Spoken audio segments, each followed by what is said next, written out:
bum ba bum bum bum ba dum bum bum bum.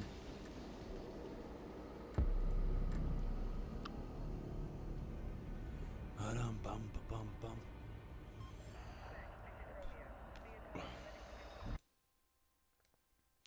Bum bum bum bum.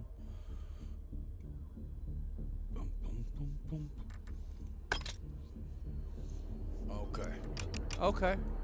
Okay, everyone.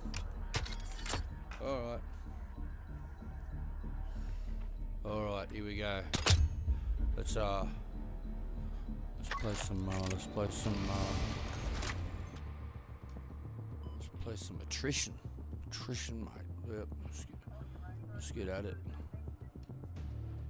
Let me move this over here real quick. I don't like it over there. I don't like it. The way you vote One Nation out. I don't like it. Oh, crap. Oh, that's better. Oh, goodness me, mate.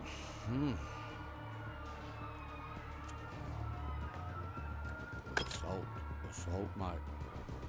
Osama bin Russell over here. Wow. What a name, mate. What a name.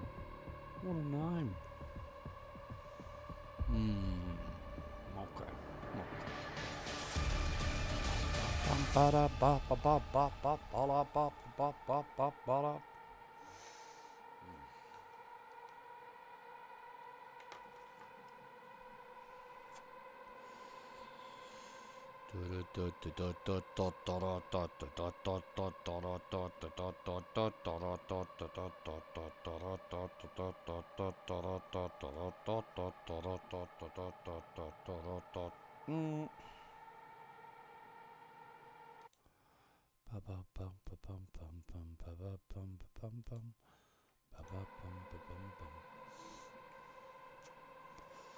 Any minute now, they're going to put me in there, I reckon. They're going to stick me in there, right? Huh?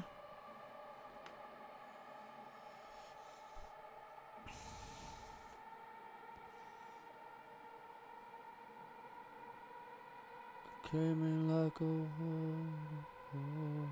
54, that's pretty cool. Level 6 over here, going strong, mate.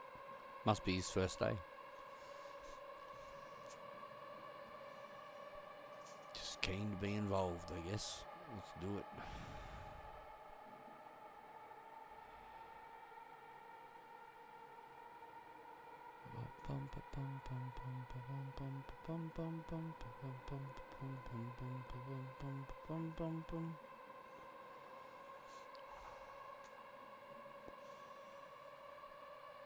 I wonder if the dog tags are automatically given to you when you stab someone, or whether you have to do something to their corpse to take the dog tags. Because I've stabbed a couple of people and I don't remember seeing no dog tags.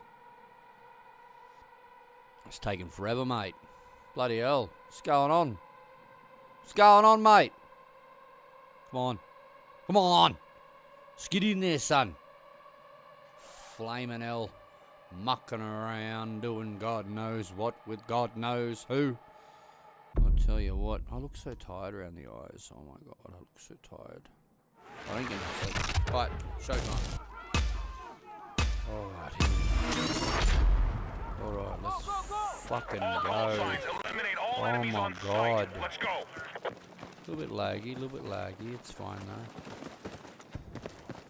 Alright.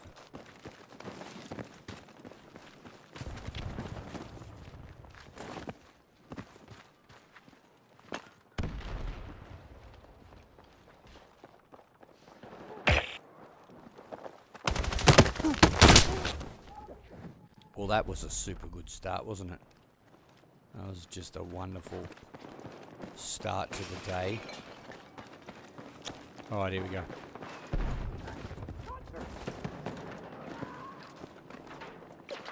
Alright.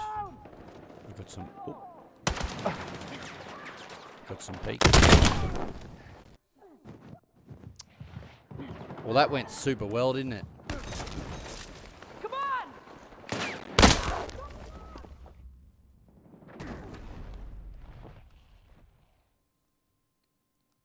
Anyway. anyway.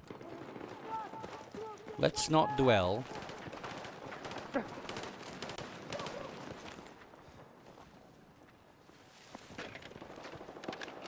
Taking fire! Need help!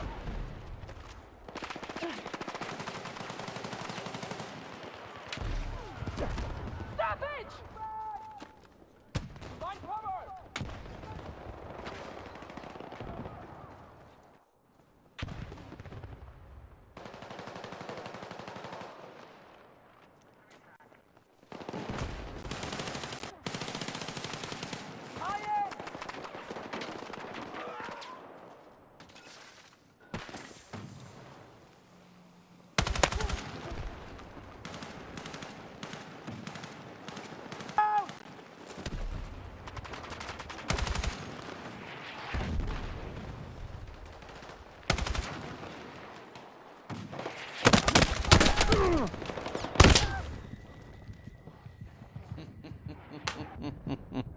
Okay, fair enough. Fuck you, bro. It's all good, man. I got you. I'm gonna listen. My goal is just to not die. That's it. Because at this point, I'm probably the worst player in the galaxy. But I'm gonna give it my all. Ah!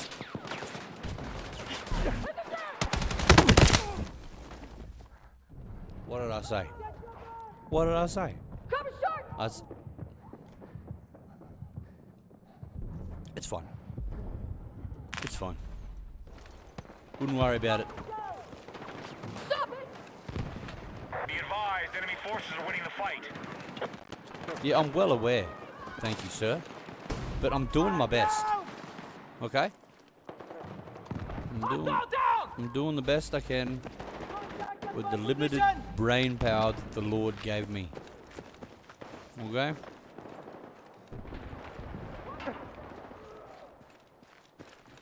Alright. Oh, let's duck around here real quick. Oh, let's see what's in here. No.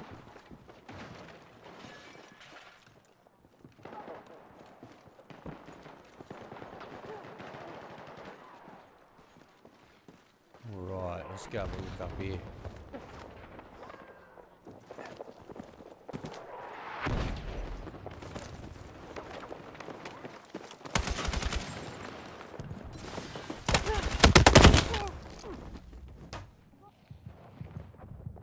Just one kill would be nice. Just one. If I get one kill this game, man, I should. It's at a point where I genuinely feel bad for the team I'm on. Like, I'll join a game and I'll be like, oh, sorry guys. Hey, I got him. There you go, one kill for this game. Let's see if I can make it two. Jesus Christ, mate.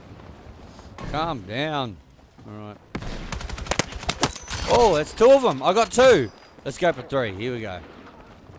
Maybe the second worst player in the game. Second worst. Maybe there's another guy out there who ain't me and he's just like awful. Never had a kill in his life. Here we go. Let's have a bit of a look-see around here. Ooh.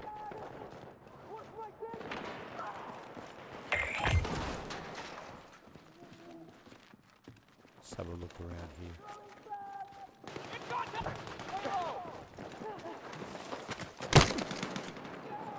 I see you. Fuck. Fuck. It's alright, mate. Who gives a shit? I'll get you back. Calm down. Everybody look out. I'm coming through. Don't shoot me.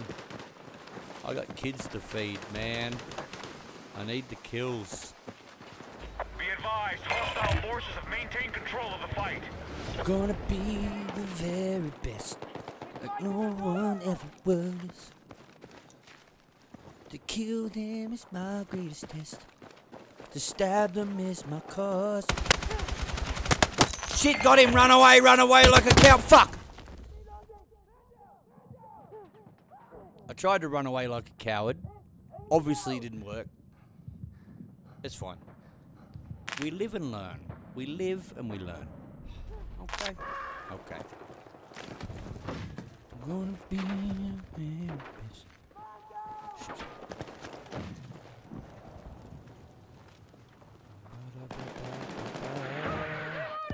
Woo! Okay. Hit the dart!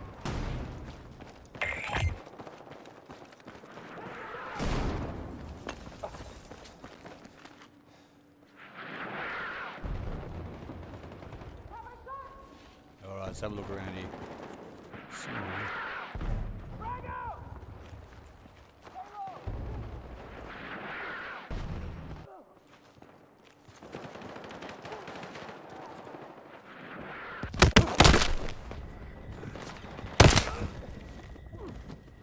I knew that was gonna happen. I went. Never mind. No excuses. Alright. Alright. Come on, Sam. Don't suck. Alright.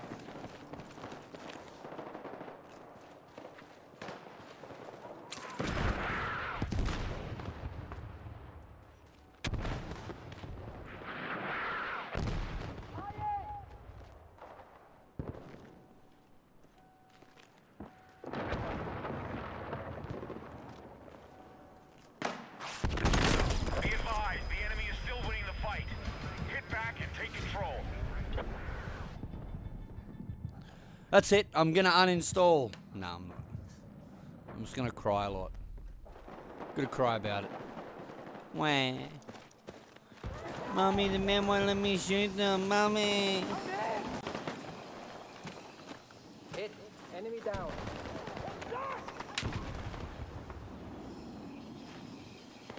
Alright, here we go.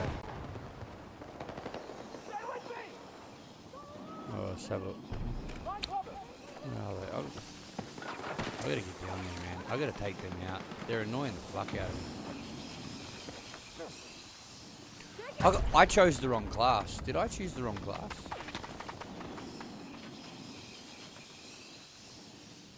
No, I didn't.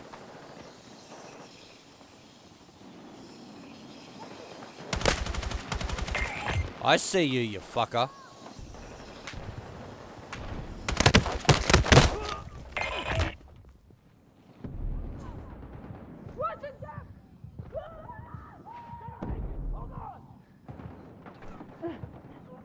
All good, bruv. All good, man. That's fine.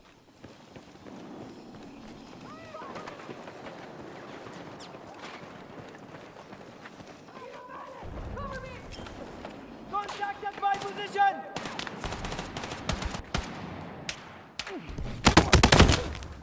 The enemy is close to victory. I need everyone on the offensive.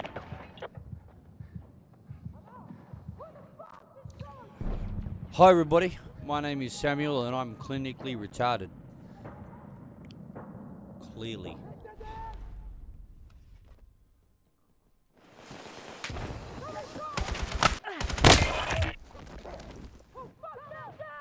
We have 5 soldiers left. Stay sharp. Fuck! Jesus Christ! Stop killing me, you bastards! Flaming mongrels! Al Stewart's out here, he's gonna take us all out, mate. Woo! I mean, oh.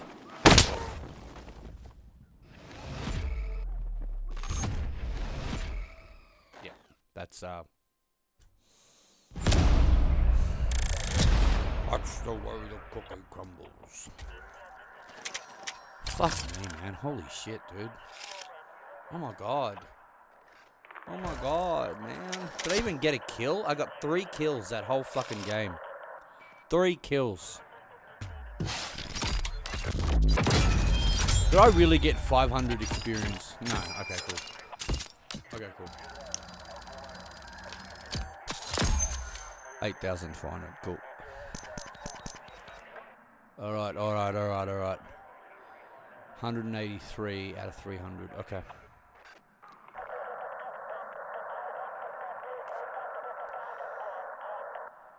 Alright, cool. Let's go to the next one.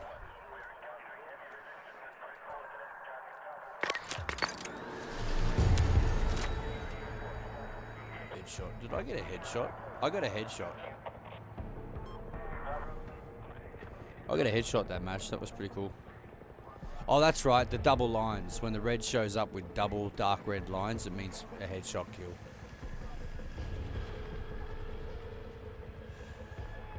That's that headshot kill, son. That's what that is. Alright. Let's do it. Let's do it for fucking Albanese. Come on. I don't know. Let's do it for Lord Sovereign Trump. The one true king. Asmongold, maybe. I don't fucking know. Let's do it for your mum. Let's do it for everyone's collective mum. Let's do it for the mums. Start the fucking game.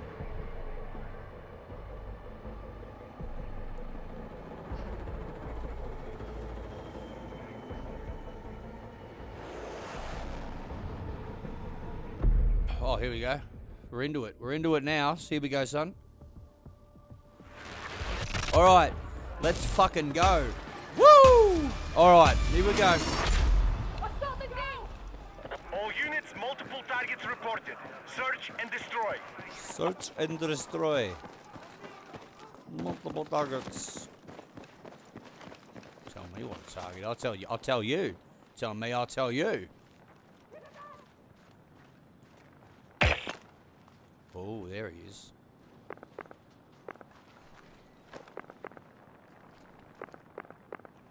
Contact! Hit the guard!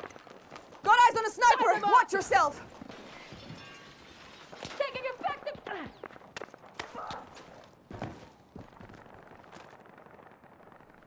I got enemy in sight! I Contact! can't get him. Enemy infantry! He is way too far away for me to hit.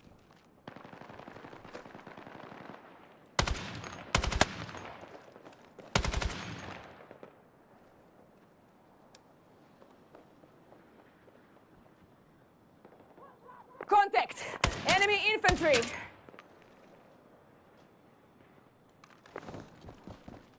Alright. At least I scared him off that ledge, I think. Let's go hunting.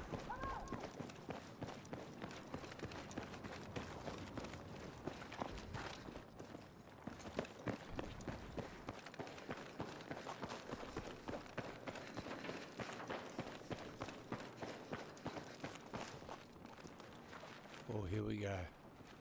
Let's go hunt some rabbits.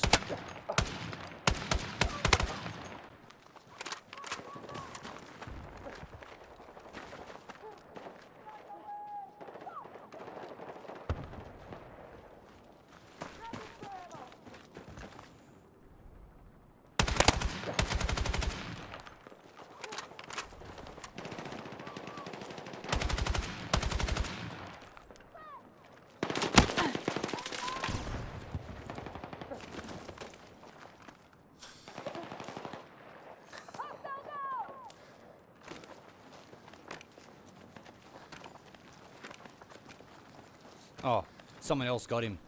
Sweet, he's gone. Enemy forces have secured an advantage.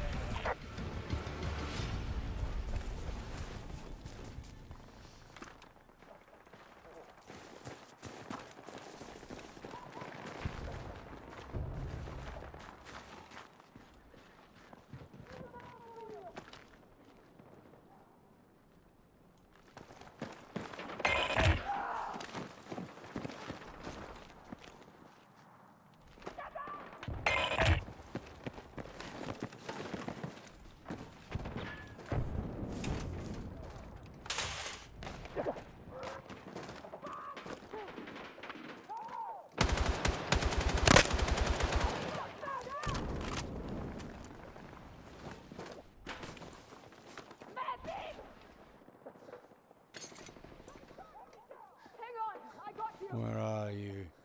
Sneaky. Oh, where are you? Come on, mate.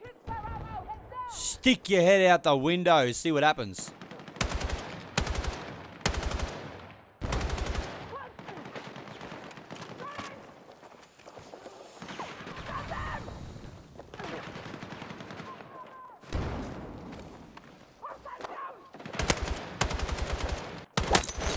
Got him!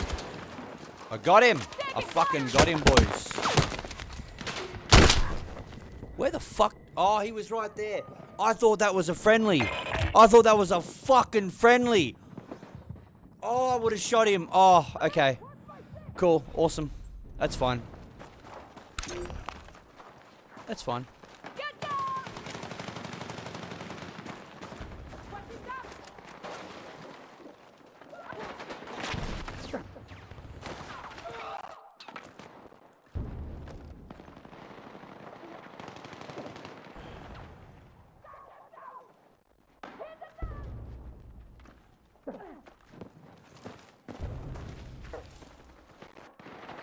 The enemy have maintained control.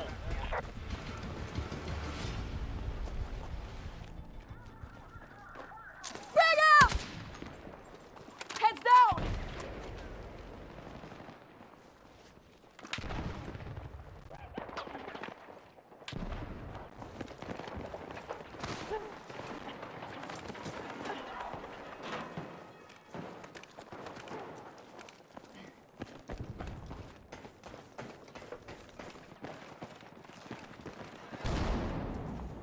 Alright, here they are. Oh, they are.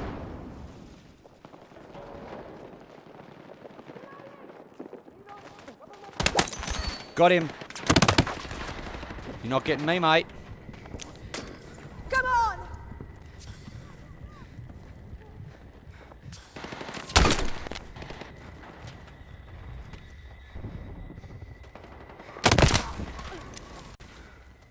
Fucking little cunt. Ugh. Okay. Alright, here we go. Okay.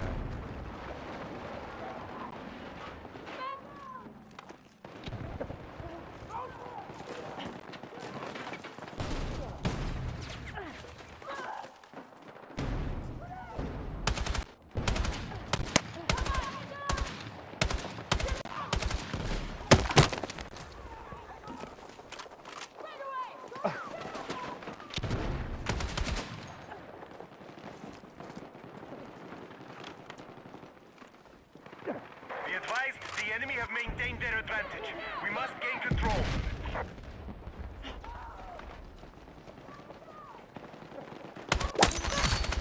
Got him right in the fucking head. Woo! All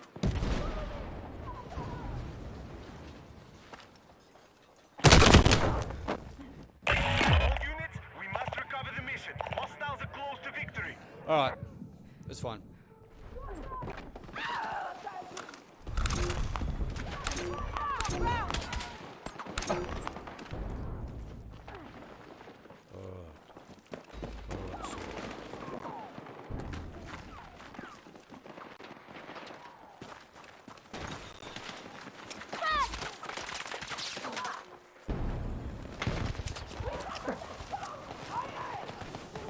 Get down! Medic!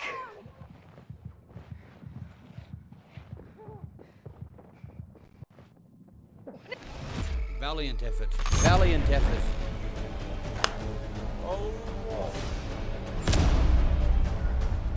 Alright. Bum bum bum bum bum bum bum bum bum bum bum bum bum bum bum bum bum bum.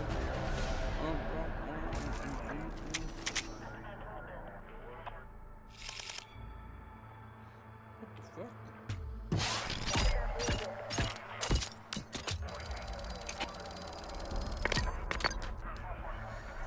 Bum bum bum bum bum bum bum bum bum bum.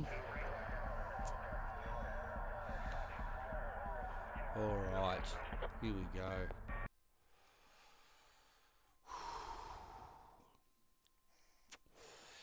Into the thick of it. Into the thick of it. Into the thick of it. Into the thick of it.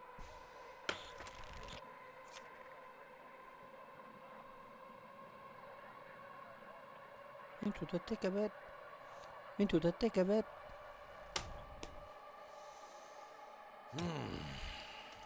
Alright. One more game. One more game. One more game. Come on. Come on. Let's go. Come on, son. Go, go, go! Multiple targets reported. Search and destroy.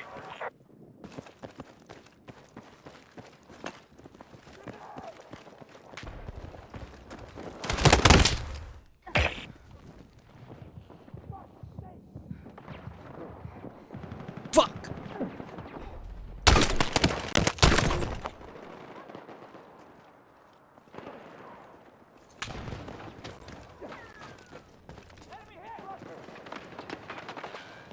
Reloading!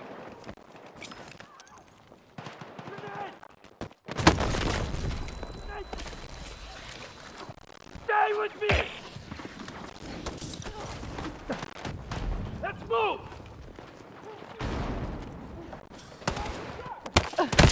Thank you.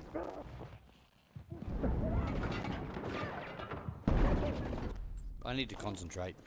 This is not working for me. My current strategy of not thinking about what I'm doing and running into bullets, it's not working for me. I need to try a new strategy where I kill people and don't die. That's my aim anyway at this point. That is my next life goal currently.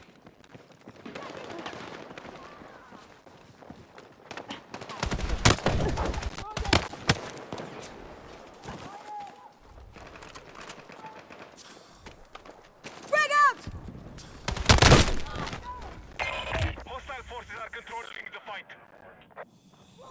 Alright, mate. No worries, dickhead. Fuck you and goodbye.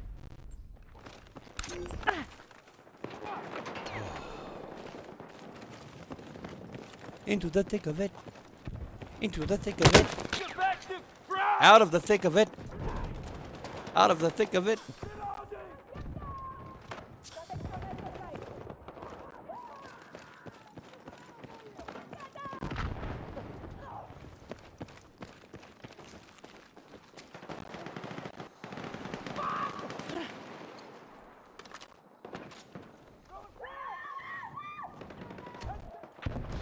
Gonna be the best. No one ever was.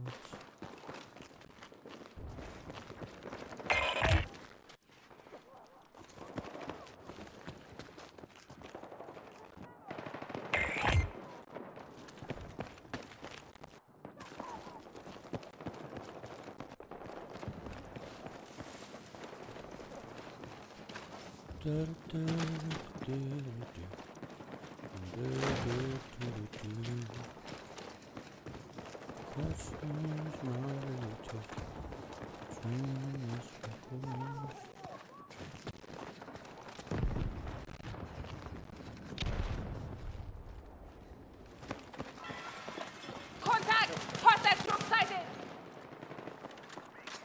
Heads down! Get covered! Right out! Combat advantage is still held by the enemy. Regroup and re-engage. Let's go! Don't give up! Come on!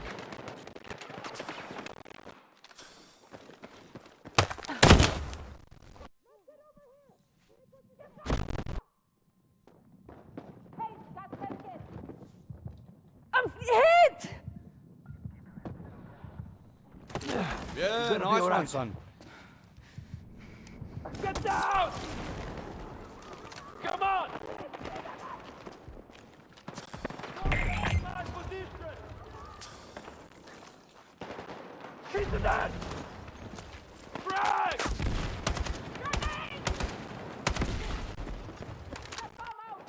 Alright, I'm going around the side. Ah! I mean, oh! Our mission is under threat. Startled me slightly. I'm fine. Hold the line, whatever it takes. You hold the fucking line. I'm getting shot here. Get to my position!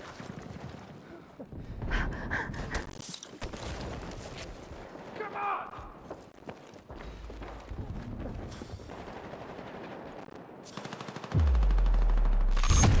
That, sir, is a defeat. By any other name. Holy shit! Catch them is my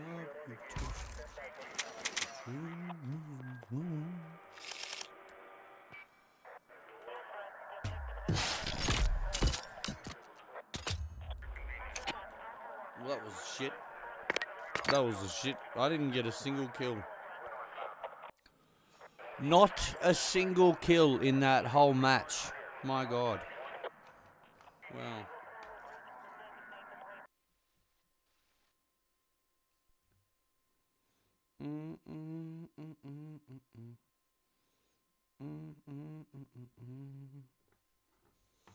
To catch them is my real test. To train them is my cause. Alright.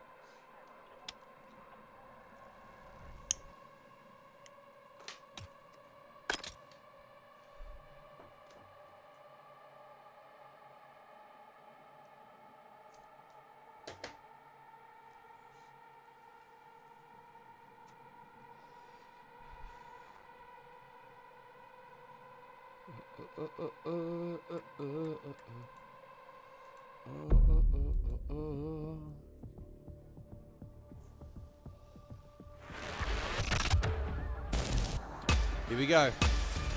Come on, team! Go, go, go! Hostile targets are present. Locate and neutralize. Alright. Locate and neutralize. Ah! I mean, fuck. Assholes. I wasn't ready. Let me go again. I wasn't ready that time. Medic! Stay with me!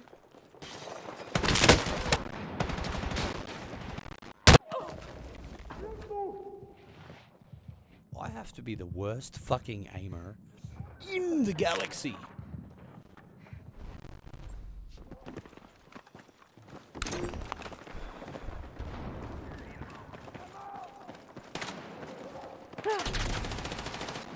Watch it down! Get down! Let's go!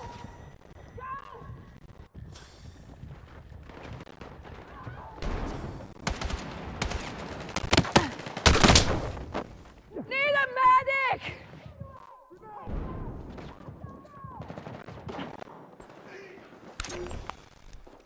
Taking effective fire!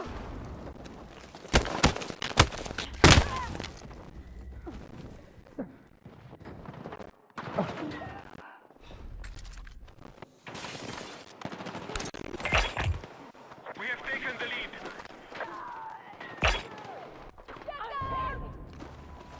I'm here!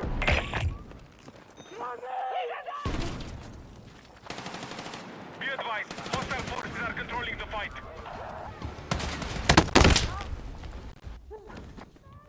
I swear, I don't know why I bother. All my friends tell me to how good they are. All my friends are like, oh, my KD ratio is like 2. I'm so good at this game, you know. Yeah, it's easy. And I'm fucking 0.2. Fucking just trying to hang on. Everyone's better at everything than me. Fucking, I think when my kid was 9 years old, he beat me at Connect 4. I might be medically retarded.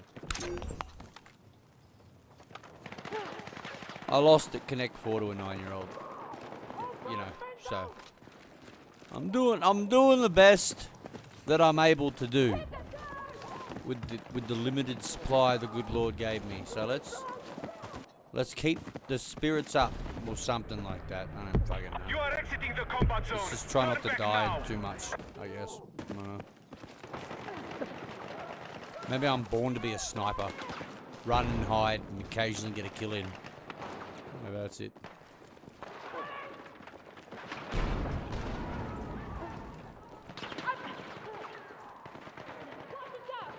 Alright, here we go.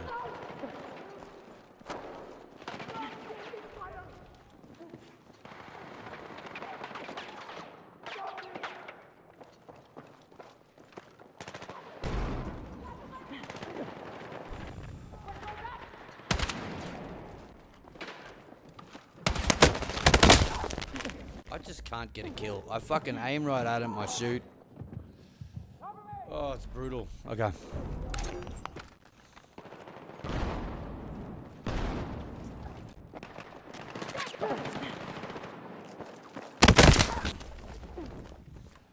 Maybe it's my reaction time. Maybe I'm just old and slow and I just have no reaction time. Feels like as soon as I get my gun up, I'm already dead.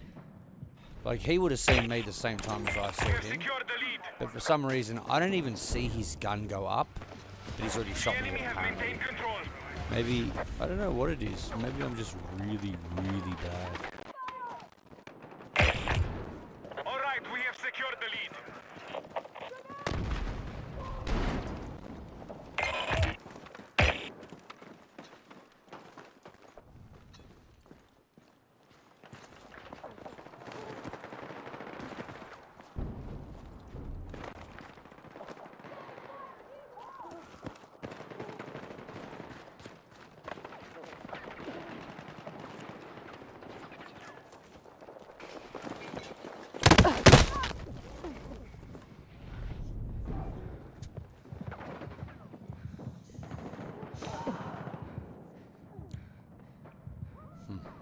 Okay.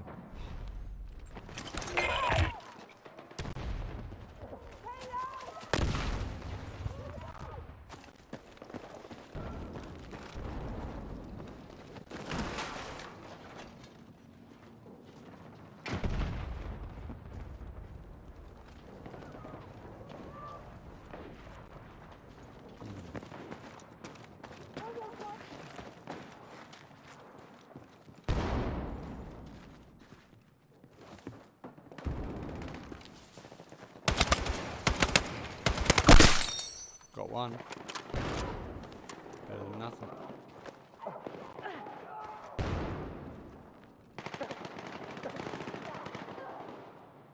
Be advised, our mission is under threat.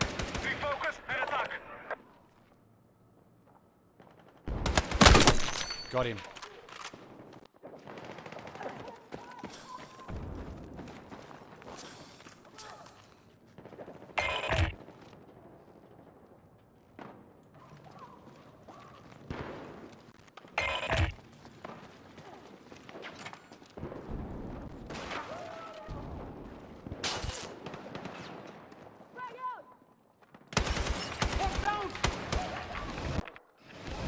Another defeat. Wonderfully handled.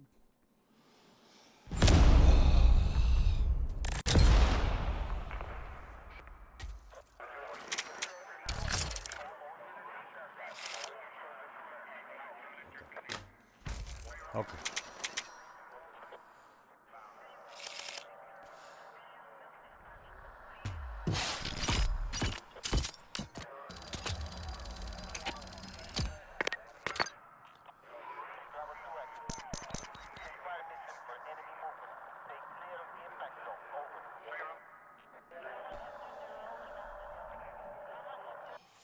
Boom, boom, boom, boom, boom, boom, boom, boom, boom, boom.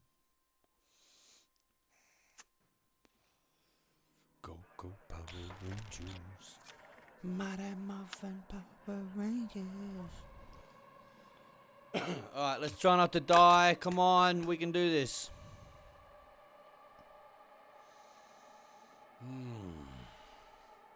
Yes, Kimosabe, yes. Is that racist? Am I still allowed to do that these days? I can't bloody tell. Yes. Come from Japan. A #1 heart surgeon. No? Can't do that no more?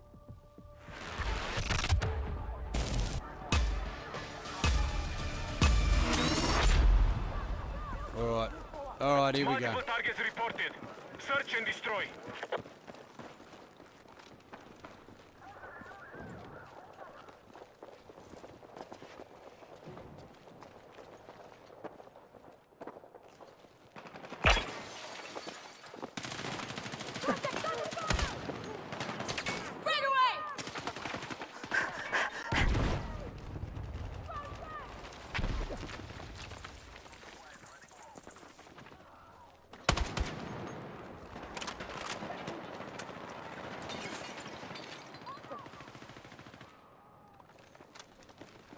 Alright. I'm gonna run across here.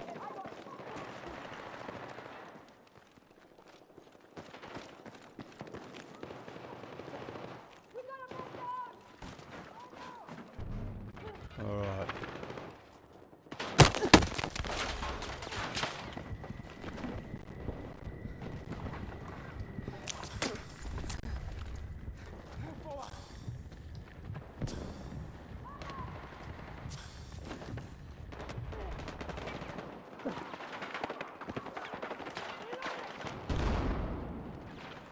Alright, here we go.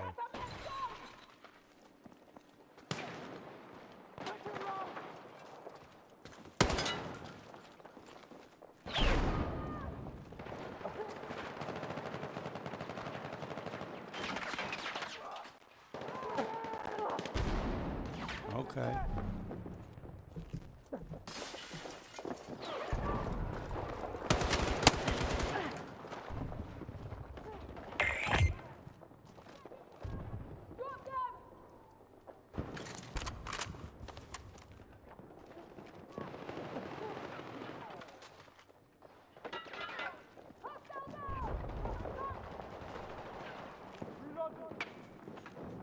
Contact! Taking fire!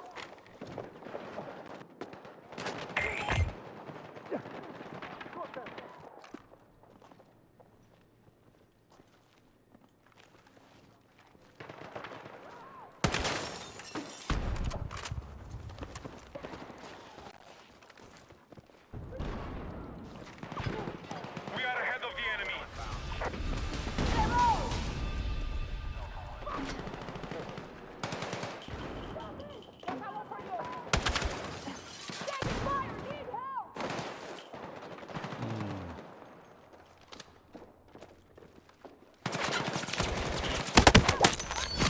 Got him. Let's go! Keep moving! Oh, fuck. That was a good shot. He got me good then. Holy shit. That was fucking quick. Oh, old bud's got an RPG up the stairs there. Alright, mate. Okay, okay, okay. No worries. No worries. Let's talk about this. Where are you? Can't we just talk about it? Why can't we all just get along and be friends? We only fight because they tell us to fight. But what if there's a better way? What if we don't have to fight?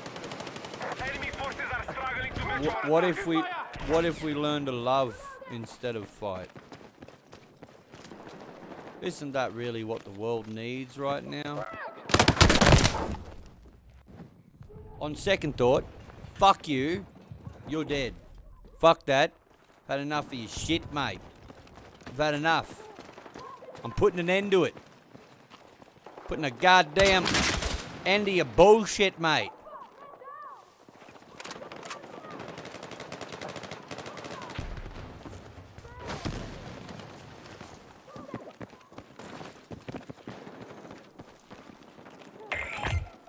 All right.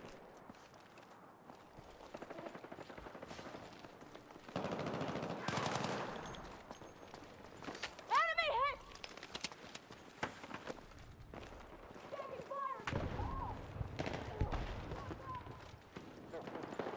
All right, all right, all right.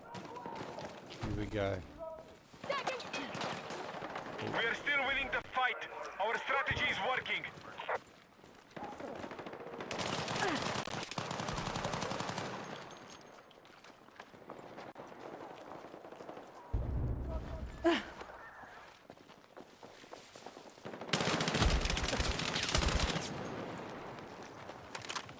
He really wants to kill, doesn't he, the bastard?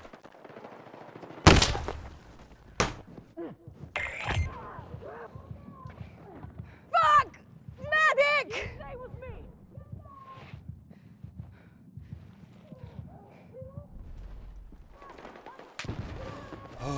Oh boy. Oh boy. Okay.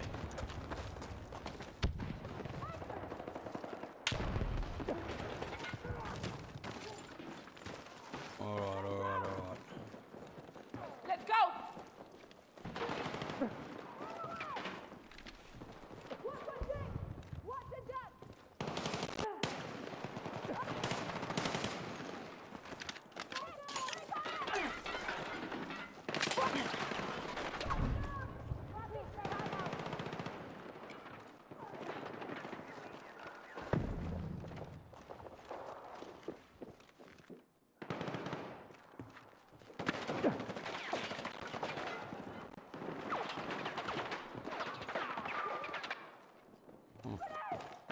Okay.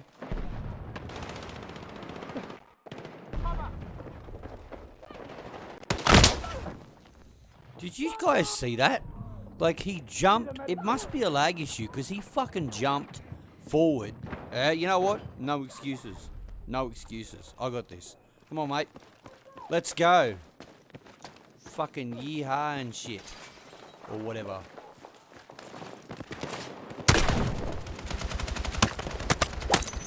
Oh, that was lucky. Oh my god. Jesus Christ, mate. Why can't we all just get along? Why can't we all just get along?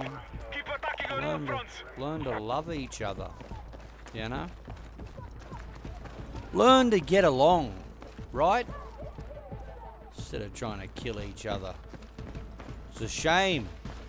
It's a waste of life. Oh, what's over there? Oh, shit. Okay. 5 hostiles. Still gonna get one more kill left before we win. One more kill in. Squeeze a kill in. Come on, mate. Want to buy? Fucking dog. Fuck. It's fine. It's fine. One more bullet and I would have had him.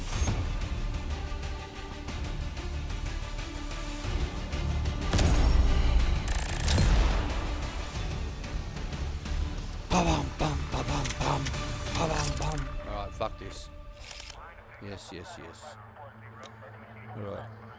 Did I get any kills? I think I got a couple of kills, right? Like 4, maybe? Something like that. Okay. Alright, let's exit out of that.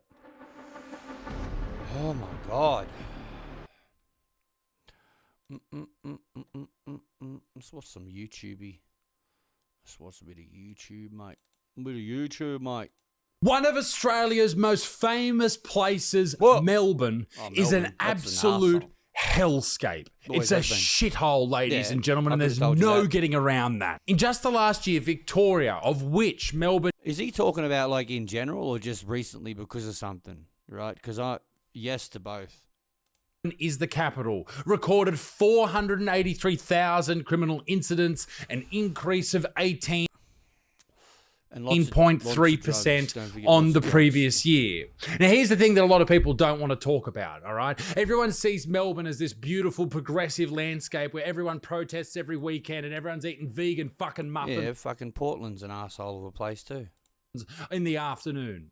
Melbourne is a shithole. All right, there's some beautiful people there, awesome places, great food. The coffee's fine. All right, everyone talks about how good the coffee is. It's fucking just coffee. But here's what people won't It tell ain't you. that good. There are so many people in Melbourne who are terrified, both in politics and in the private sector and in everyday life. They are terrified of upsetting the people around them, offending the people around them, that they won't make any changes. People are getting attacked on the streets. Last week, a lady got randomly stabbed by some Fucking hell. fucking crazy person just on the street. Okay, I don't know if you saw this footage. The person just ran up behind them and then just shanked them like they're in the prison shower. That's what's happening in this city because the government's refusing to do anything. The police have no power. Everyone there's a fuckwit. It's fucked. Like, and I know I'm laughing, but I'm laughing because of how fucked up it is. And on top of that, teachers. I think Melbourne's a study case with what happens if you just allow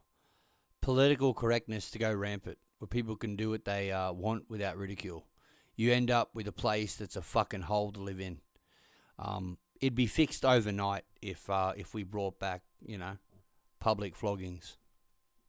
In Victoria can now decide if your child's trans or not. But anyway, that's beside the point. One of the huge issues in Melbourne right now is the crime. There is so many violent offenders there. Well, maybe not so many. In fact, only 1% of the population there is responsible for 40% of the crimes, but I'll get to that in just a second. Can you guess who that 1% is? Oh, yeah. I bet you can't. But I bet you I can. Victoria has noted, the police down there have noted that 330. I reckon it's a mixture, probably bikie gangs and Middle Eastern-based gangs. That's my guess. Bikie gangs and Middle Eastern-based gangs, which recently there's been an overlap in. Hardened, this is a quote, hardened youth offenders, end quote, were arrested multiple times for serious offences, including assaults, robbery, and carrying knives. Hardened youth offenders. And this will become a theme throughout the video. Why the fuck are these people on the streets? Also, here's a question. I'm thinking about bringing back merch. What would you like to see on some merch? Let me know in the comment section down below. A beanie, Butsman. Butsman. Make Make a beanie, son. Got shows coming up. Make sure you grab your tickets right now at isaacbutterfield.com. So this is the issue. People are carrying knives. Hardened youth criminals are being let out on bail. And shopping centres aren't safe anymore. Houses aren't safe anymore. People are in fear because their government will not do anything. The police will not do anything. The Victorian Premier, the governor, was addressing the media last week telling everyone about they can't do nothing because if they do something, they're racists and they're bigots. So they can't do nothing. How great her machete bins are doing. The bins, I remember this story, I brought you this story the other week about how much money they spent on these ridiculous bins where people could put like clothing donation, those big things. Like we would call them a bin in Australia. Other people might call them something else. But the Goodwill bins, whatever you want to call them. Anyway, people were asked to put their machetes in there to stop knife crime. Anyway, the Victorian Premier, the governor, was talking about Jacinta Allen. Remember that name? Jacinda, who gives a shit? She was talking about... This is actually a good lesson for any Americans that happen to watch this. You all think guns are the problem, mate. Guns aren't the problem. People be getting knifed, it doesn't matter where you go. And if they were to take all the machetes away, by the way, people would probably use pencils, all right? Because guns are not the issue here, okay? It's the human soul. That's what's broken, right?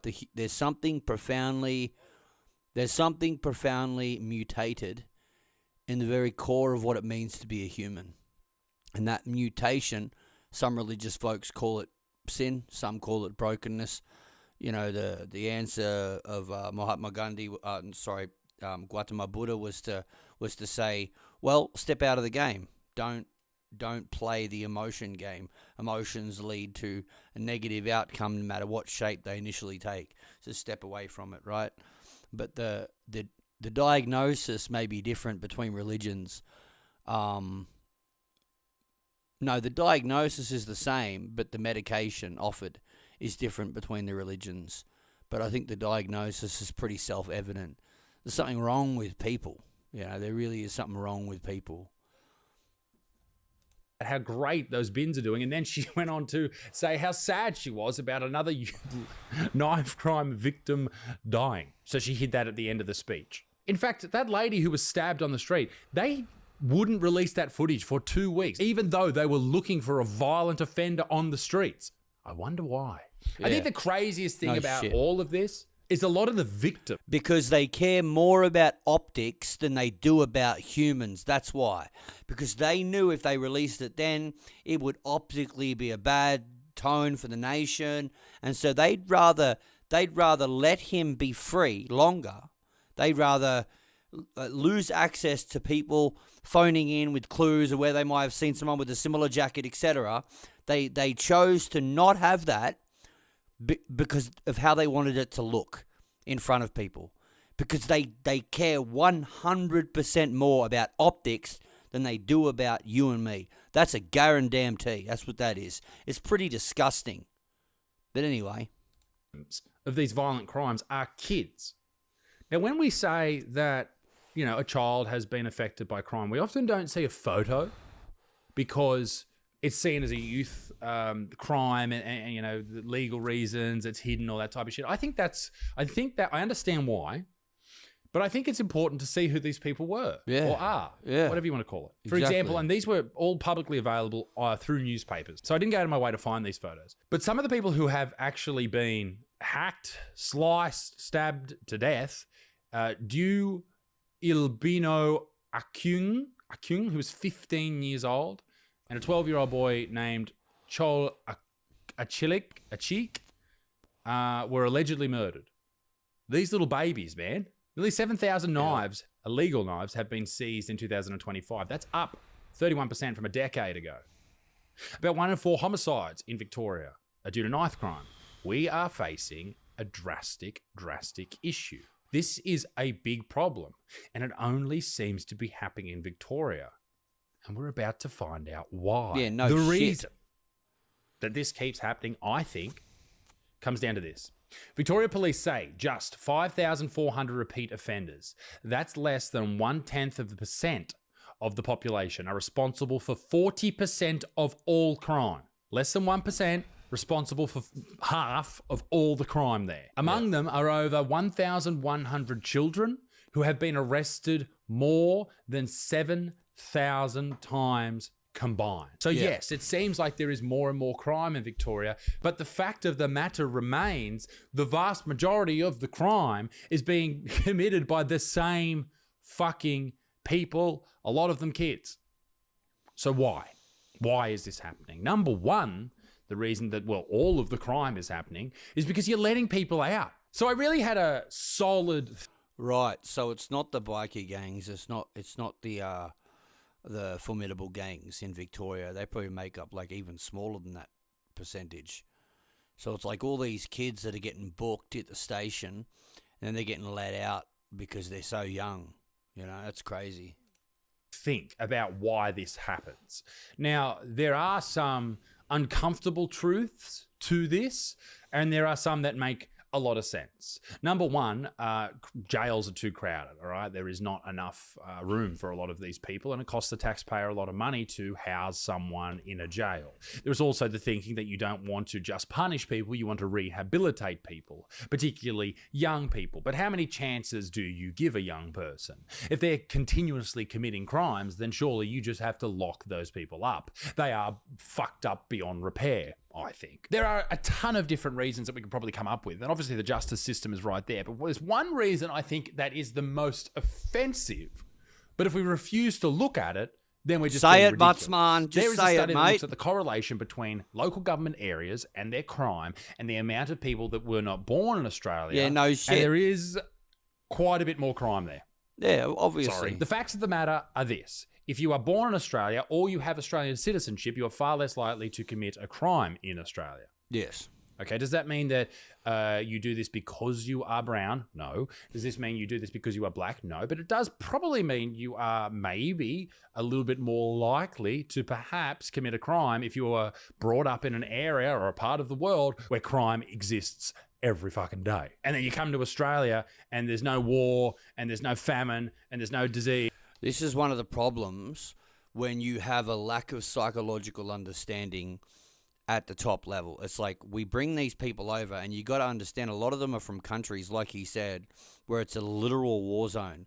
And their parents come here seeking asylum, which basically means they need to stay here because life is so dangerous where they come from that they're likely to die if they stay.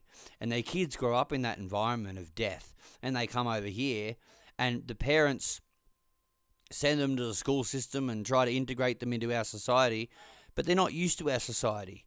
They don't know nothing about street lights and McDonald's. You know, so most of them have, it's horrible. And everything's cool, but you're not just going to change immediately, are you? Another offensive reason that perhaps this happens is fatherless homes. A lot of these particularly kids who don't have dads or don't have decent dads, they're the ones committing these crimes. They're the ones doing these shit things because they don't have positive male role models. That and the fact that they're the ones that do have fathers or even just mothers, the work ethic of the parents is so high that a lot of these parents, you'll notice that they're working fucking 7 days a week, 15-hour shifts, right? Intense work ethic, you know, and so who the fuck's watching the kids? In their lives, and that goes for both girls and boys, and probably they thems as well. We are talking about Melbourne, so there has to no be a such few thing, they thems chucked Butsman. in there. Don't worry about that. No such thing. Unfortunately, without a father in the picture, a lot of things go out the window, particularly for the relationship between a boy and his father or father figure. The mother is there for so many important reasons. Let's say half of the great reasons, right? And the father's there for the other half. If the ladies out there are upset by that, you can have 60%, whatever. My point is this, that there are so many things that a father teaches his son and his daughters that not having them in the picture is extremely detrimental in many ways. Now, there are some people who are watching. Yeah, I remember like when my kid was like 7, right? And he wanted to play like Fortnite online and stuff like that. And so I just sat him down and I said to him like, look, when you play Fortnite, you're gonna hear people talk to you in there, and they're gonna say some horrible shit. You know, they're gonna call you a faggot. They're gonna call you all these kinds of things, right? They're gonna try and get to you. And I said to him that like, what I want from you is I want you to be many years from now. I want you to look at your life, and I want you to be able to say that I was a good person. I did the right thing by people. And the thing about doing the right thing is it's hard, because the world is going to give you plenty of reasons to do the wrong thing. And it's even going to give you the right to do the wrong thing, which means if you did the wrong thing, you would be justified in that, right? So in that context, doing the right thing is hard. But me and him talked for a long time about integrity and what that means, and what it means to belittle someone, and what that reflects on your soul. And so I agree with him. Like, without that father figure sitting you down being like, oi, this is what kind of man I want you to be, right? Like, it's like what Jonathan Kent said to Superman Kal-El, right? It's like, you have to aspire to be more, right? You can't, yeah. But anyway. This right now, who don't have fathers or have never had a father figure, and to the men who are watching who never had a father figure, read my book, Better Man, great book, and to the ladies, I hope OnlyFans is treating you well. My point is this: there are so many important things that a father will teach you. He'll teach you how to deal with emotions. Well, a good father should, anyway. Teach you how to deal with your emotions, how to deal with masculinity, and be a good masculine person, and be a good role model to your person. Don't you say that. Hard, how to do all you this. Can't be masculine, Buttsman. That is bigoted. That's toxic. We don't allow that here. Only feminine.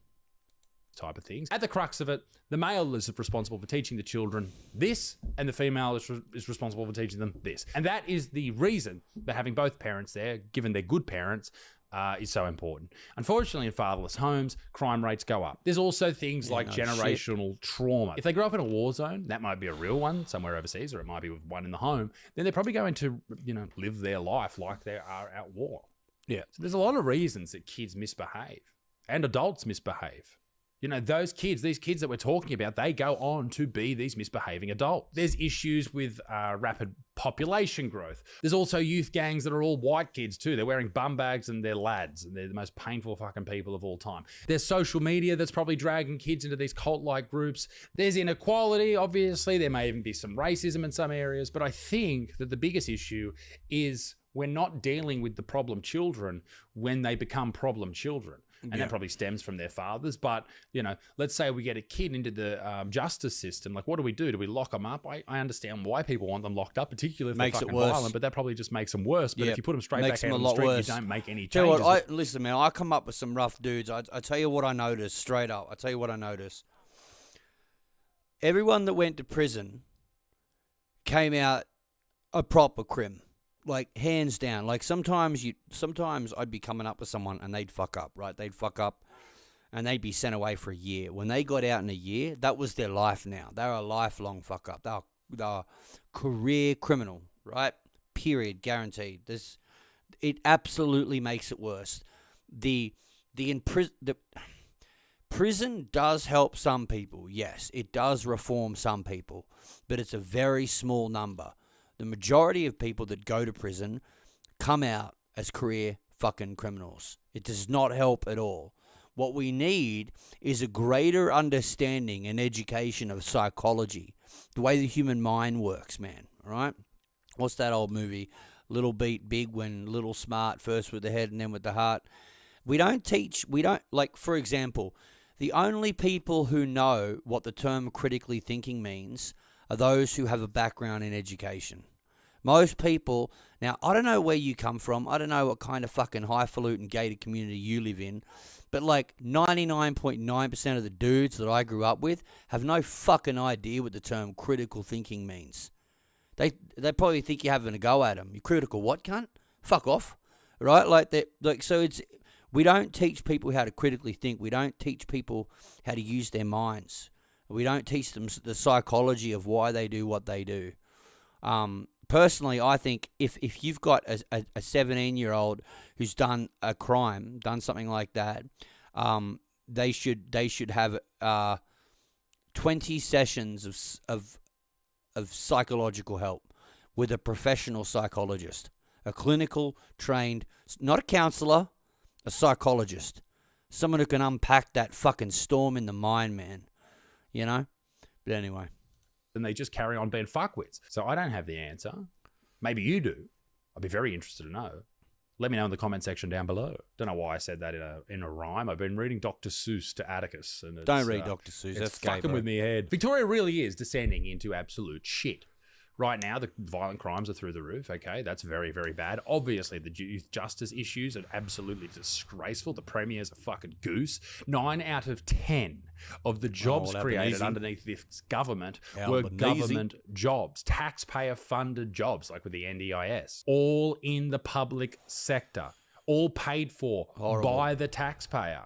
Okay, there has been a drastic reduction in the amount of private sector jobs in Victoria. So yes, it looks good on paper, but in reality, it's just costing the state more. The government also voted down protecting yourself in your own home rights to provide people with the ability to actually stop intruders when they come into their house. You compound that with the painful individuals that live in inner city Melbourne, and you just have a recipe for absolute disaster, because these people who vote for these fucking dipshit politicians are the ones out there protesting every weekend for whatever cause makes them popular at that time and lives in their Instagram bio, and they go back to their fucking 1-bedroom apartments and jerk each other off.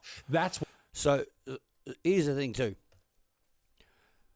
Nothing that exists does not have a background in its necessity at one point in time, meaning that no matter what we experience in our culture today, at one point in the past, it had a beneficiary, like it was needed, basically, right? So, for example, racism, right? Once upon a time in the distant past, we developed a fear of the other, because fear of encountering the other would usually mean death and disease. And so early on in our development, we developed this kind of psychological aspect, which told us, if you don't look like me, I don't like you. Right, and it actually saved us for a long time, and the only reason you and I are sitting here today is because our distant ancestors were racist, right? That being said, in our culture, because we live in a modern world where people catch planes all over the nation, and we have penicillin where diseases are pretty much taken care of, right? We no longer have to fear the other.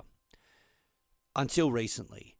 The reason I live in the country and not the city is not because I don't like other races.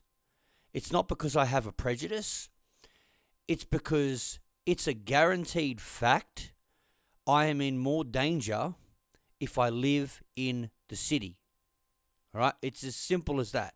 I am just in more danger. And so I have developed a fear of the other, a fear of the people who don't look like me. Or you're from another country, you know, you're speaking a language I don't understand. Automatically, I'm like, oh man, I don't know what your motives are. And it's so easy for people to look down on that attitude and say, well, that's bigoted. But it's like, you don't understand. The way language works is like, if you study language, you work out that it reflects how people think in their minds too. Like, you can tell how people think by the way their language is phrased. So automatically, people who don't speak your language, they don't think like you. Literally don't think like you. Like everything you think about, logic and common sense, like that's a Greek idea that's very rooted in Enlightenment values, which is European. And so you might think that every human being is just like you, but they're not like you, man. And you don't know their motives. I remember when I was a kid, 14, 15, fishing off a wharf, and I'd get a bite and a nibble, and all of a sudden an Asian man next to me would shuffle real close to me, like almost pushing me out of the way. And then I'd get another bite, and he'd slowly, inch by inch, work his way into the exact same spot I was sitting. Now, I have never met a person who looks like me that would do such a rude thing. Never. And the thing is, hear me out on this. It's not his fault. The Asian person wasn't doing anything wrong at all. He was just doing what they do. And I was just doing what I do.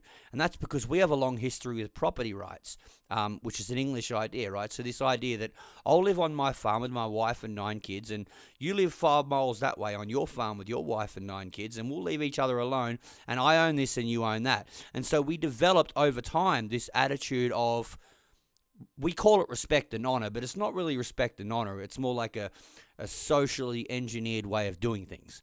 And that's all he's doing, is his socially engineered way of doing things.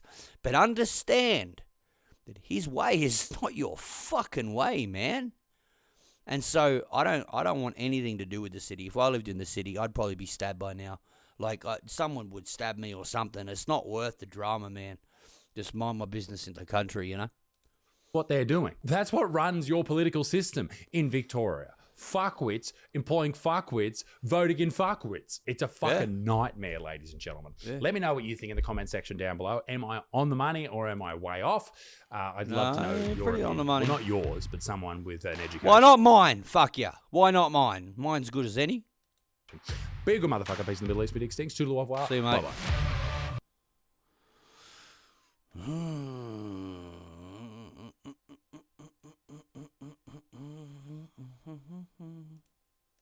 Technically, I'm a Division I football player that is a decorated veteran and was cast on Saturday Night Live. Decorated what now? I didn't do one of those things. You're not a decorated veteran, that's for damn sure. That is my resume, technically. This may be probably the shortest Saturday Night Live tenure in the show's long history. The show firing one of its new cast members before he even appeared on the broadcast. My agent calls and was like, "Did you say that slur?" And I was like, "No." His offer to join Saturday Night Live rescinded after days of backlash over He would have racist totally and said it. homophobic slurs he used during a podcast. And by the time I got to the stand, like TMZ was there. No. With his comedy special sitting on 12 million views and having the #1 podcast on Patreon, Shane Gillis is one of the biggest stand-up comedians of this time. How would you like to go on a date with Donald Trump? From joining the army, washing dishes in restaurant, facing a storm of criticism and losing his biggest opportunity of his life to becoming one of the most praised and successful stand-up comedian. This is Shane's full story.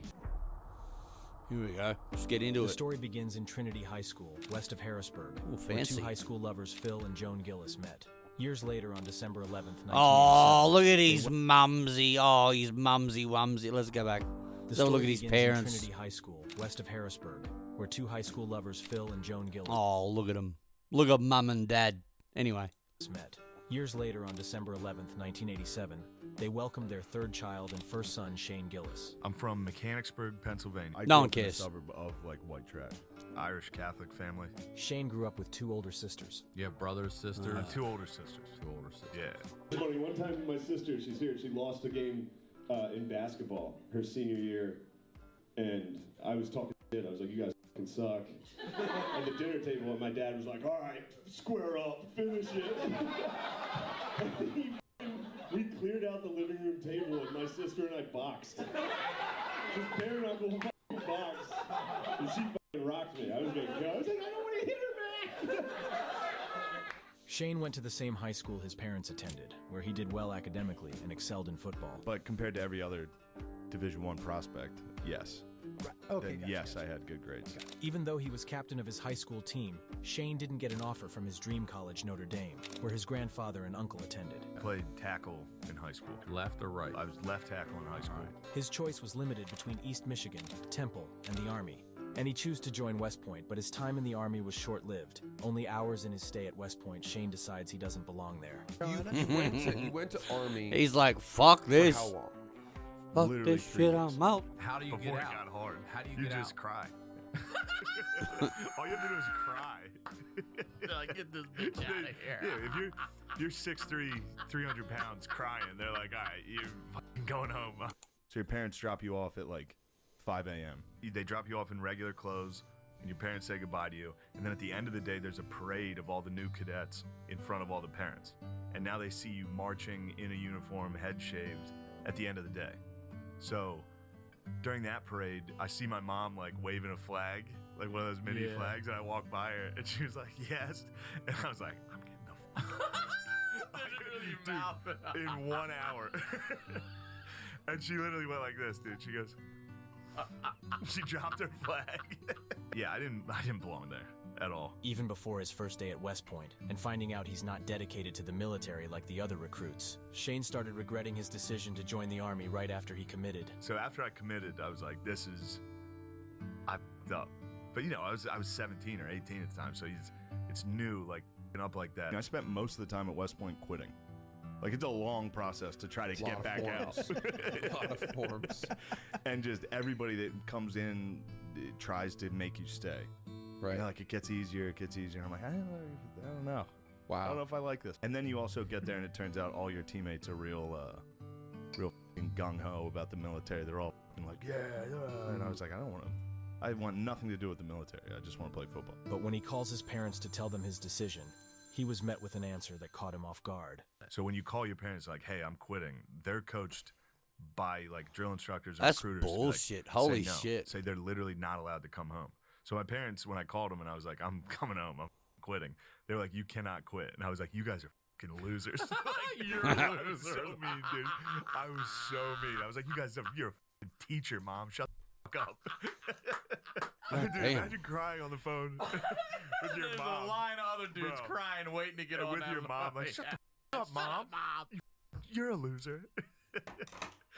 And then they finally, the next time I called, they were like, all right, of course you can come home. We were told to say that.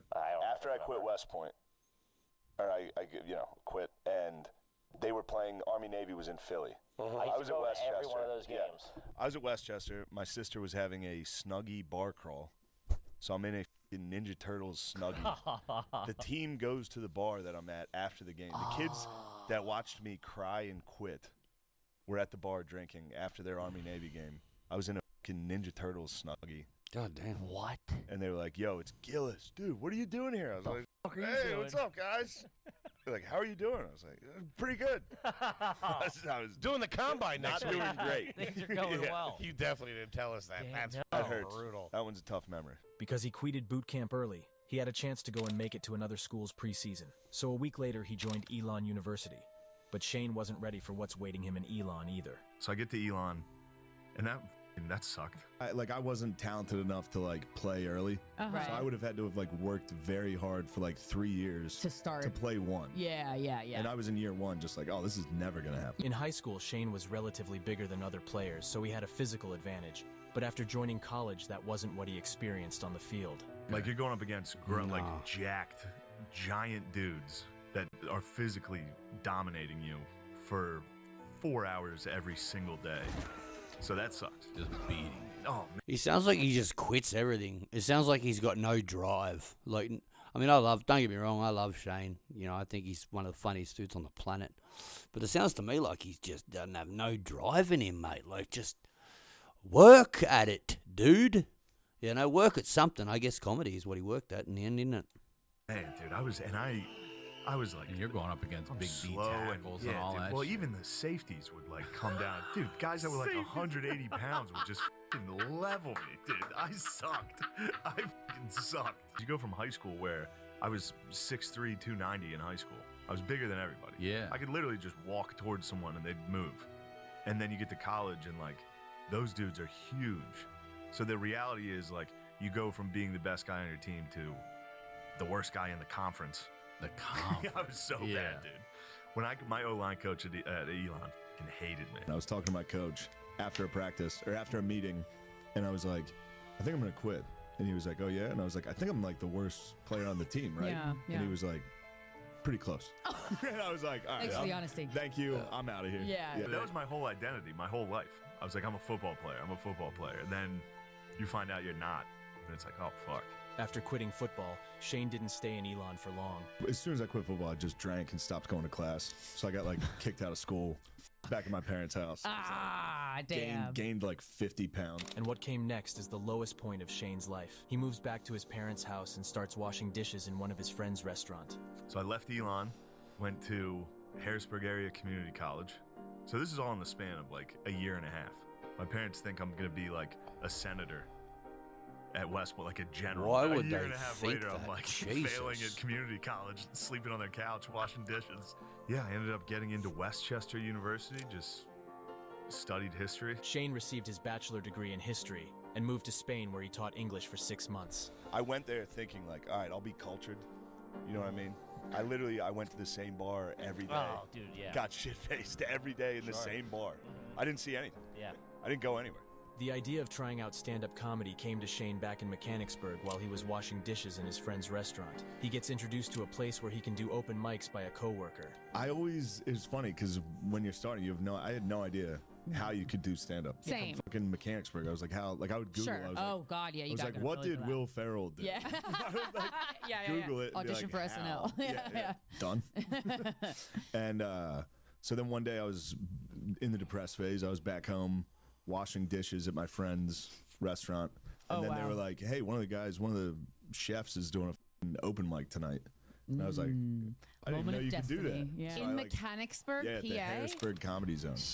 Okay. So I went and I watched. There's like 9 people there in a bar. Yeah. And I was watching it and I was like, oh, these guys suck. I could do Yeah. this. So then I watched that for like 2 months and then I finally went on and just fucking bombed. Oh, See, when I started comedy, it was only in the summer because I would do it at home, not really at school. And then I would take like 6 months off, a year off, like shit like that. One day I got fired from my job in Harrisburg and I was like, I'm gonna move to Philly. And then I just left Harrisburg, moved to Philadelphia to do comedy like full time.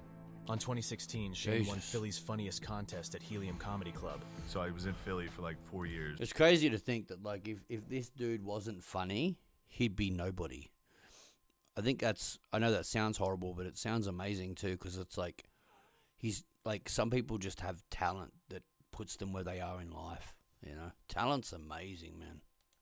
The same year, he started Matt and Shane's secret podcast with Matt McCusker. Welcome to Matt and Shane's secret podcast. Welcome to the secret podcast. Top secret stuff going on over here, including the launch of a brand new podcast. This is the very first episode. This is big time, dude. I think we're gonna get a lot of bad reviews after one. Probably. Maybe give it a shot again and realize that podcasting is not for us. But for now, this is it. Or this is the best. This is top 5 all time. This could be exactly. It could be. We'll see. After staying in Philly for 4 years, Shane moved to New York to push his career further. In 2019, Comedy Central named Shane an Up Next comedian as he performed at Comedy Central's Clusterfest. The same year, Gillis was recognized as one of the new faces of comedy at the Just for Laugh Comedy Festival in Montreal. As a kid, was SNL always a goal? When I was a young kid, I was like, Chris Farley's the funniest guy of all time. Mother of mercy, I don't speak Japanese! And then Will Ferrell, I thought, was easily the funniest dude. You're a real hooker, and I'm gonna slap you in public. And then, but once I got into stand-up, I was like, I'll never get SNL. Like, that's not, I knew who I was. Yeah. I wasn't, and I knew what they were. So I was like, I'll never get that. After his That's impressive polished, performance clean. in Just for Laugh Festival and Comedy Central's Not real recognition, comedy. SNL reached out to Shane. I find it corny. Those and Clusterfest with Comedy Central. And my agents were like, those hey, skits are SNL corny, wants to man. Give you a It's a bunch of packet, corny a writer's shit. packet. I was like, I'm not going to be a writer. I didn't do it. They're like, SNL wants you to audition. I was like, we want you to audition straight to the main stage. So I was like, yeah, definitely. Wow. And I was still like, I'm not going to get it. Like, I remember being in the waiting room with my friend, Reggie Conquest. We were together waiting for this. And I was like, I'm never going to get this. Like, this is, like, I didn't care. You wait in the green rooms, or like the cast members' rooms. Right. So you're just in there waiting. Right. And for like 2-3 hours while every single person there auditioning goes through. And that's what gets in people's head. That gets in people's head. That gets in your head, because And this it's is the job in it's comedy. intentional. That's why they do it. And I was sitting there thinking, like, there's zero chance I get this. So like, Right.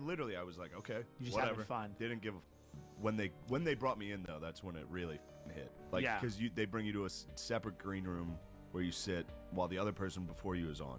And they're like, all right, you got 5 minutes. So then you walk out in front of everybody, and it's this big empty room with 2 cameras.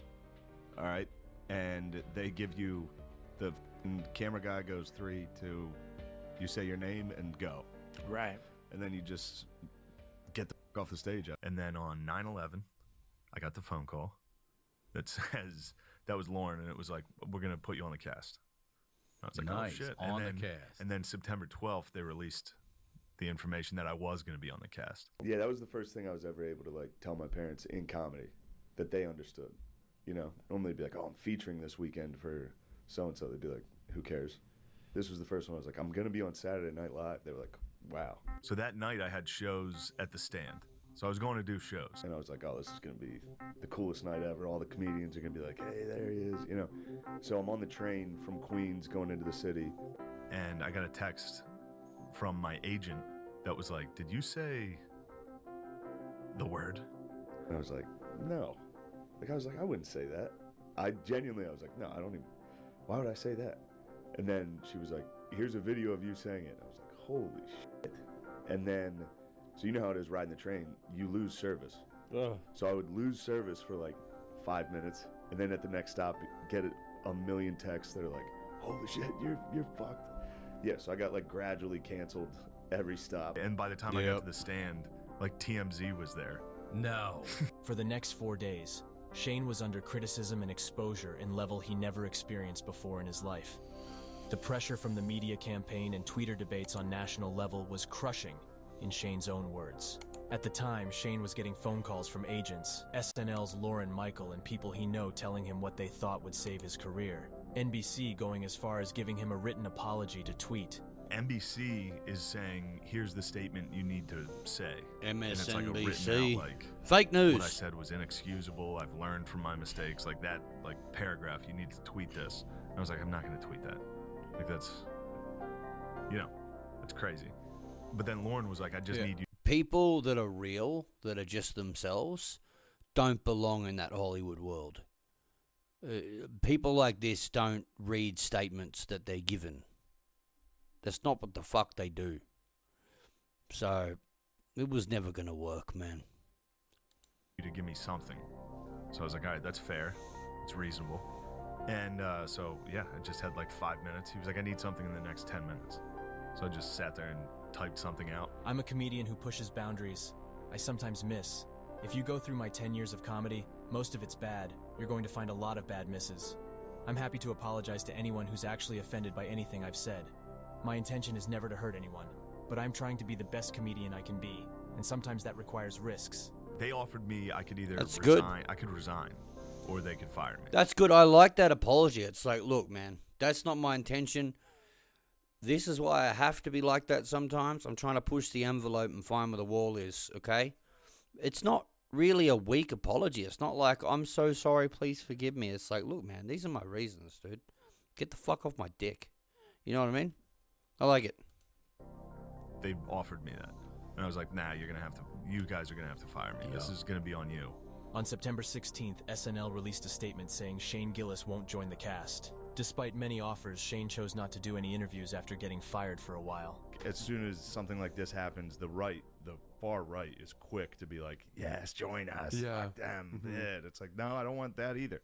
On September 7th, 2021, Shane Gillis Live in Austin was released on YouTube and became very successful with 12 million views at the time of making this video. You were already famous, but now you're famous for a good reason? The right reason. True. The right reason? Newly viral sensation Shane Gillis is in the building. Oh, Let's go. The release of his special launched Shane's popularity to a new level. I realize like Fox News is basically black church for old white dudes. You know what I mean? Like literally everything they say, my dad just sits there like, mm-hmm. Yes, preach, Tucker. The free special is funnier than any special released on Netflix in recent years. Hidden Figures was good, the movie about the black ladies at NASA, or as my dad likes to call it, Medea Goes to the Moon. With his newfound fame from his special and the Gillian Keeves sketch, Shane's career is in a path to making him one of the next generation's greatest comedians.